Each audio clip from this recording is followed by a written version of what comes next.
안녕하세요. 반갑습니다. 주정글 정렬입니다. 자, 오늘 4월 5일이고요. 두산 퓨어셀입니다. 시청하시기 전에 구독과 좋아요 부탁드릴 수 있도록 하겠습니다. 자, 두산 퓨어셀 오늘 기술적인 부분들 좀 집중해서 말씀을 드릴 수 있도록 할게요. 자, 일단 21선이 61선을 돌파를 했습니다. 그리고 21선을 계속 지지를 받아주고 있는 상태인데 살짝 21선이 둔화되긴 했어요. 다시금 거래량들이 좀 동반이 되면서 21선의 돌파 흐름들을 좀 보여주려고 하는데, 지금 일단 이 구간에서 지지 구간들이 계속 우행보하는 모습들을 보여주면서 지지 구간들을 만들고 있는 상황들이거든요. 주가가 61선을 이탈하지 않고 반등이 나오면서 계속 이 구간대 4만원대 이 가격들을 지켜주고 있는 모습입니다. 약간 스프링이라고 치면은 여기서 계속 응집이 되고 있는 힘이 모이고 있다라고 해서 나중에 풀리면 방향성이 결정이 되면 이탈을 하면은, 돌파를 하면 어느 방향이든지 변동성이 좀 클 걸로 예상이 되거든요. 이게 힘이 좀 모이고 있는 그런 상태에서 방향성이 한순간 한 곳으로 결정이 되면은 거기에 대한 힘이 좀 주가에 영향을 끼치지 않겠나 그런 생각들이 들어요. 일단 단기 저항 구간은 45,000원 부근입니다. 단기 저항 구간, 이 구간에서 121선도 위치가 되어 있는 상황들인데, 21선이 이렇게 점진적으로 좀 상승을 하기 위해서는 21선을 일단 지켜줘야 되는 게 가장 기본적인 것들이고, 기본을 지켜주면서 이 안에서 주가 움직임들을 보여주면은 여기서 밀집되는 힘 가지고 돌파하는 모습들을 보여줄 수도 있지만, 한 차례 주종을 받고 올라갈 수도 있기 때문에 이런 것들 여기서 이제 흔들리지 않는 그런 중심을 좀 잘 잡으셔야 될 것 같다는 생각이 들어요. 61선도에 서서 이렇게 반등해서 올라올 거라고 생각을 되거든요. 61선도 이런 식으로 추세를, 주가가 여기 위에 이렇게 위치해 있으면은 이런 식으로 돌리키는 모습들을 좀 기대를 해볼 수 있는 상황들이니까, 21선이 또 올라오는 이 과정 중에서 이탈을 한다면 61선의 지지를 좀 받을 수 있을 것으로 예상이 되긴 합니다. 이런 상황에서 일단은 지금 61선은 21선에 뚫어졌고 지지를 또 받았던 모습들도 보여준 적이 있었기 때문에 이 4만원대 구간을 계속 버티고 있는 모습들을 보여주고 있는 상황들이긴 합니다. 자, 오늘도 반등이 살짝 나왔는데 외국인들이랑 기관에서의 순매수 흐름들이 좀 괜찮은 양호한 상황들이, 긍정적인 움직임들을 좀 보여주고 있는 상황들입니다. 일단은 뭐 최근에 시설 신규 투자에 대한 정정 공시를 했는데, 신규로 이제 공시를 한 건 아니고 정정 공시예요. 이게 보면 PAFC라는 연료전지 생산 설비를 증설을 하는 건데, 증설 전까지만 해도 이제 127메가와트였는데 증설 후에는 275메가와트를 유상자를 통해서 조달한 자금으로 투자 자금을 확보를 한 것들을 이제 투자를 한다라고 했던 것들을, 투자 기간이 2020년 12월이고 2022년 10월 4일까지 올해 10월 4일에 완공이 되겠죠. 근데 이런 것들의 금액이 전정이 되었다. 금액을 조금 낮췄다. 자기 자본 대비해서 좀 낮췄다. 낮춘 가격, 낮춘 금액을 조금 더 낮아진 금액을 투자를 하면서 이 증설 후에 늘어나는 생산 능력을 한다라고 하면은 효율이 좀 높을 수 있겠다라고 볼 수가 있겠죠. 그러니까 금액이 조금, 투자하는 금액이 낮은 거에 이전에 이만큼 투자를 해가지고 이 정도 버는 거랑, 그러니까 이 정도 투자해가지고 뭐 이 정도 버는 거랑, 이 정도 버는데 이 정도 투자하는 거랑 좀 낮은 금액을 투자를 했는데 똑같은 효율을 뽑아낸다라고 하면은 오히려 금액이 적게 들어가는 게 훨씬 나을 수가 있겠죠. 뭐 이렇게만 보시면 될 것 같고, 어차피 기재 정정이니까 큰 영향은 없을 것 같다는 생각이 듭니다.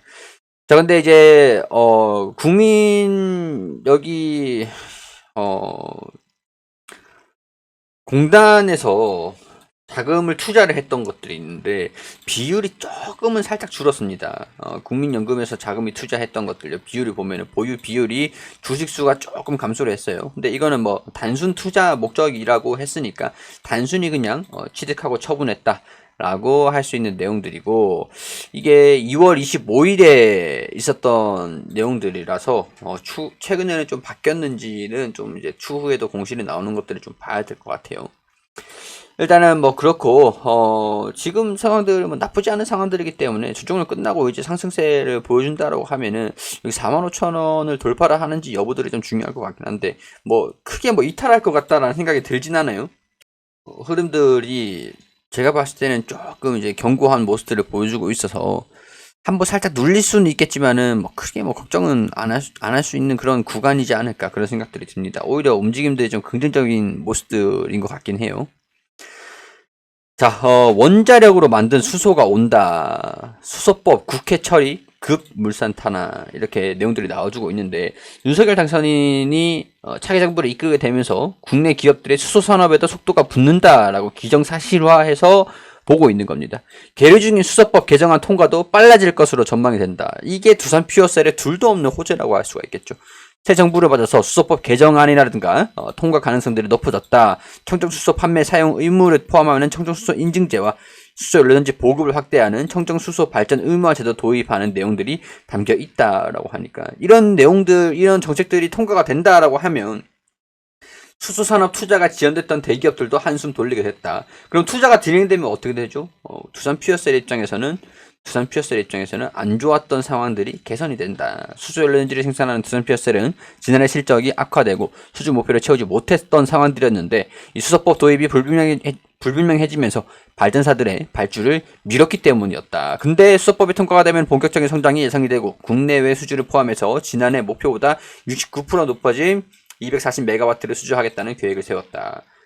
이런 내용들의 국내 기업들의 투자가 좀 이제 본격적인 투자를 할 수 있는 상황들이 된다라고 하면 두산 퓨어셀 입장에서는 더더군다나 뭐 두산 연료 사업적인 이 사업부의 점유율이 좀 높기 때문에 수혜를 좀 받을 수 있을 상황들이지 않을까 그런 생각들이 들 수가 있겠죠. 정선 과정에서 수소 병합 원전을 개발해 수출을 하고 SMR 등 원자력 발전 청정수소 생산 공급 기술을 개발하겠다고 밝혔다.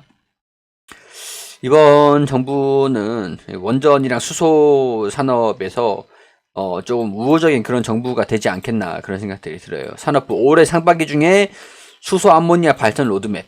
자, 이게 가스 터빈인데 수소 터빈의 뭐 초기 모델이라고 할 수가 있습니다. 뭐 가스 발전 가스를 해서 이제 발전기이긴 하지만 가스터빈 1호기인데 여기서 이제 좀 더 발전될 것으로 예상을 하고 있는 것들이 수소터빈이기도 하고 두산중공업하고 원전, 수소터빈, 가스터빈 그리고 수소 연료전지 이런 식으로 시너지를 낼 수 있는 그런 상황들에서 두산 퓨어셀의 수주가 그만큼 시너지를 나면서 수주가 들어올 수 있겠다라고 볼 수가 있는 상황들이 되겠죠. SMR 이것도 수소를 생산하기 위한 극한의 효율을 발생할 수 있다라고 주목을 받고 있는 게 SMR이기도 합니다. 자, 메리츠에서 리포트가 하나 나왔습니다. 정책의 불확실성이 드리운 그림자 이렇게 내용들 제목을 나왔는데 일단은 대선 전후 정책 불확실성이 커졌는데 신규 수주 부진이 진행되고 있다. 근데 뭐 전후 맞긴 한데 뭐 대선 전에도 수소법이 통과가 좀 안 됐기 때문에 근데 이거를 반대를 했던 당이 지금 뭐 예를 들면 그거는 좀 애매하긴 한데 이거를 수소법이 이전에 뭐 계류 중인 주요 원인이 여당 야당이 계속 서로 이견이 좀 있었기 때문에 계류가 계속 되고 있었던 상황이었죠. 일단은 2022년 2분기부터 정상화를 시킬 것으로 기대가 되는 상황들인데 러시아산 가스를 대체하는 과정에서 수소 역할이 부각이 될 것이다. 글로벌 수소 밸류체인에 주목이 된다. 이건 러시아산. 이거는 최근에 제가 말씀을 드렸었던 유럽의 신재생 에너지 그리고 러시아의 에너지 의존도를 줄이기 위한 조치라고 말씀을 좀 드리기도 했었습니다.